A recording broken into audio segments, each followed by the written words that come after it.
Yo, what's up, happy people? Dority on the move. For this video mga kuwis mga gayas ay ano itong nasagam nating balita sa mga amaw. Nakakasuhan daw si Jerome Isko at si Paulo Contes. Grabe na itong mga ka-fake news niya mga kuwis mga gayas. Well, bago po tayo mag-umpisa kung bakit nagtataka po kayo kung nasyado tayong nakagantong mga kabukot mga kuwis mga guys dahil na sobrang lamig na po dito sa Saudi Arabia. So pag-usapan po natin itong mga kuwis mga guys. Panoorin muna natin itong amaw bago po tayo magbigay ng reaction. So without a further ado, let's begin. So ayon po dito sa kanyang teksto, ayun, Paulo Contes at Isko Moreno may matinding kasong haharapin. TVG fan mga trolls daw. Ayan o. Klarong-klaro, kitang-kita. Si G Amaw yan. Oh. So, pakinggan po natin mga kuys kung ano yung kaamawan o ano yung ka-fake newsan na ginagawa naman ito mga kuys. No?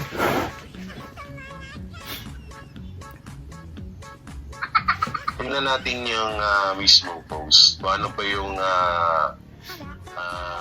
pinost nila. Grabe may PH na pag-aalataan. Oo, napag-aalataan yung Pepe. Kamali tuloy ako, ano mo, naglo-loading pa yung wifi natin, no? Loading si utak nito eh. Ayaw Tapos, tawag dito. mautal pa ngayon ha. Mag-click. Hindi kaya binilak na rin ako ng PH.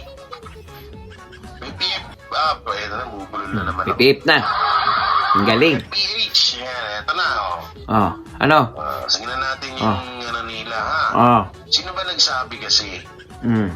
Nagtataka ang mga tagahanga, ang taga-Itbulaga, kung saan nanggagaling ang mga kumakalat na bali-balita tungkol sa kanila kung sino, kung anong kwento ang kinakalat sa social media, hindi naman daw totoo. Okay, ano naman? Anong pagsasabi ito? Naranasan ko mismo yan.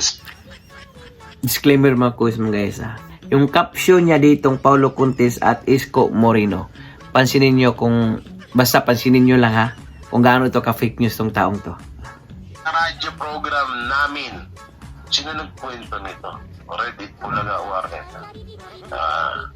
Namin sa DCRH na may mga nagpapadala ng komento sa amin na kesyo nag-resign na raw si Paulo Contes sa Itbulaga dahil hanggang December 31, 2023 na lang daw ang naturang noon-time show sa GMA 7. Klarong fake news, di ba? Alam na po natin na nakakontrata po ang Tip Incorporated sa GMA ng hanggang 2024. Oh, klaro. Fake news na yun, ha? Isa lang yung pagkakamali niya. Meron ding nagkakalat na maaari raw makulong pa ng 7 taon si Paulo dahil sa paggamit daw ng titulong Itbulaga na pagmamayari raw nito ni na Tito Big and Joey. Kita mo. Tingnan nyo dito sa... Oh, pangalawang ka-fake newsan. Bakit makukulong si Paulo or si Jerome Isko na talent lang sila dyan? O, diba? Pangalawang ka-fake newsan na yun. Wala lang taong to. Post ng PPH, laging may raw to at daw. PPH sa pag-aalataan na talaga. Tingnan nyo kung gaano siya magaling bumasa. Ito.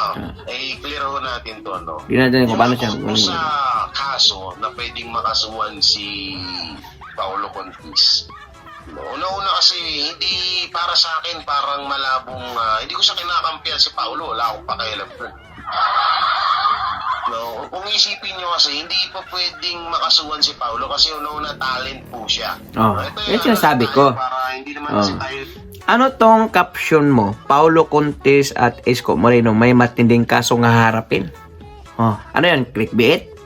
Oh, yan sinasabi ko eh. Yung pa-fake news, no? Una-una talent po si Paulo Contes. Isa lang po siyang talent na sinasis or sahuran.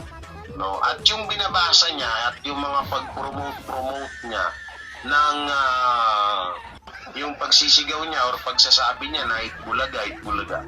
Eh kung meron pong ganon na makakasuhan na may kaso pala yung ganon, hindi hindi po si Paolo Contis ang makakasuhan, kundi yung production. Opo, yung production niyan, yung TPINC or yung APT Studio or yung Alusos. Inamin na niya, di ba? O bakit ganito yung caption niya? For what? Clickbait? Padami ng views? Yun tayo eh. Sila yung dapat makasuhan. Hindi po si Paolo kasi si Paolo is ano lang po, trabahador. Trabahador. Artista lang nila na binabayaran nila at may kontrata. Ito pa. O, si Paolo lang. Eh, ba't nasama si Isko? Starring palagi si Yorme Isko. Depende na lang kapag nilaglag ng TPINC si Paolo Contis. Na hindi pala nila inuutos yung pag-promote ng or pagsalita ng Itbulaga sa kanilang non-time show. Depende na lang, malay natin baka. O, di ba? Tingnan nyo kung gaano to kabubo mga quiz mga guys ha. Hindi pa ang korte nagsabi na wag nyo nang gamitin ang trademark na Itbulaga Tape Incorporated o INC. Oh, anong kaso doon? Maliban na lang siguro kung ang korte nang magsabi na huwag nyo nang gamitin yan. Delikado kayo yan. Wala pa po. Pati nga sila, hindi na magamit eh. Yung trademark na Itbulaga. Oh, tingnan kung gaano to kaamaw tong baboy na to. Mamaya sila rin magkagulo dyan eh. Hindi natin alam, baka sila lang din bandang uli mag-away-away dyan, no? Bakit mo mag-away? Pwedeng mangyari yung ganun. Pero yung sinasabi kasi dito, nakakasuhan si Paolo Contis, hindi po talaga pwede yung kasi kung meron mang kakasuhan, yung production, hindi po yung talent, ha? Tapos yung about dito sa Paolo Contis, nag-resign na, dito, malabo din to. Alam nyo bakit? Pwede naman makasuhan dito talaga sa salitang nag-resign. No, na may kontrata si Paolo Contis sa Colorum na non-time show. So hindi. Tingnan nyo, pansinin nyo mga quiz mga guys. Oh. Yung caption niya, siya lang mismo rin ang sumagot. Yung paninira niya, siya lang din ang sumagot. O di ba? Kung gaano to kaamaw. Wala na talaga si ibang maisip tong mga wala na ibang maisip to na content. Kaya alam naman po natin yung taong to ay walang trabaho to. Umaasa lang to sa kanyang mga vlog. O di ba? Kaya ayan yung tanong niyang kabubuhan, yung caption niyang kabubuhan ng Ka-Fake Newsan, siya lang din ang sumasagot. Pansinin niyo ha. Ang gaano to ewan ko lang itong taong to. Po siya dyan basta-basta mag-resign kasi bayad siya. Nakakontrata nga di ba? Ngayon, kapag sa oras, FYIJ Gibarang, Amaw, 2024 pa po mag-expire ang kontrata ng Tape Incorporated sa GMA sa non-time show. Ha? Handa yan. Na nag-resign siya at hindi niya tinapos yung kontrata na yun, maaari siyang kasuhan ng TPINC. Yun ang totoo doon. Yun ang may kaso talaga. Yan ang yung pinagagawa mong caption. Sa baka bandang uli, sila lang din yung dyan mag-away-away. Oh? Talaga? Itong Itbulaga dahil hanggang December 31 hanggang 2023 daw ay maaaring magkatotoo ito. Ito po yan Makikita nyo dyan sa yung December Itbulaga dahil hanggang December 31, 2023 na lang. Nag-research ba talaga itong amaw na to?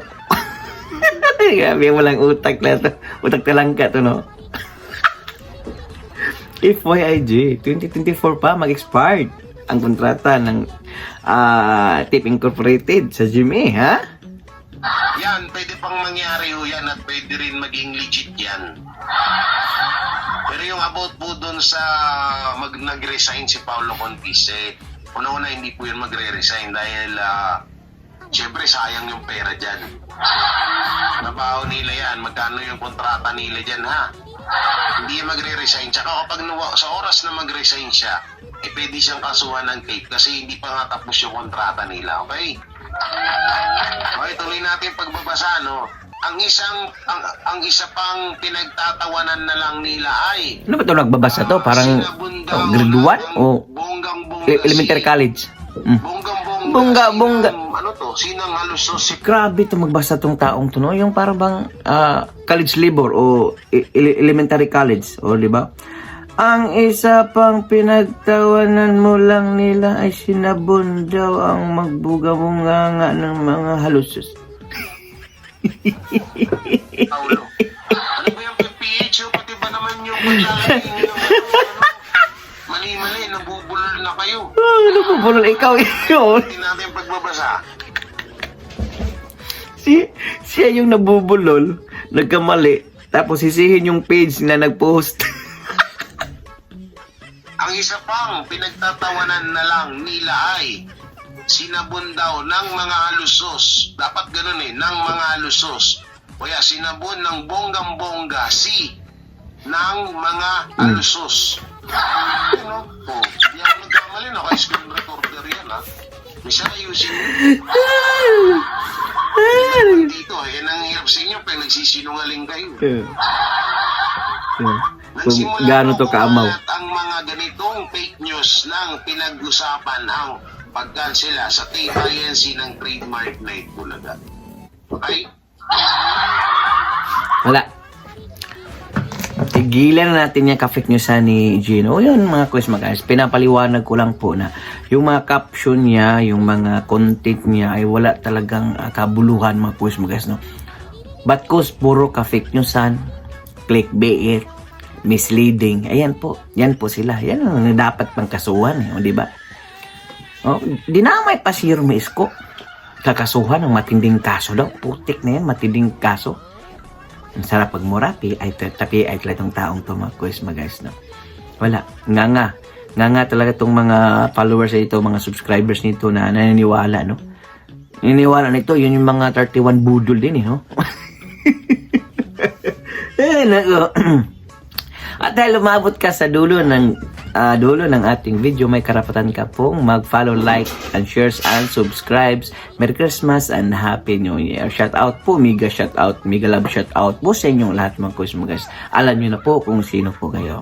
So for now, and God Pilipinas, God first, God be all peace.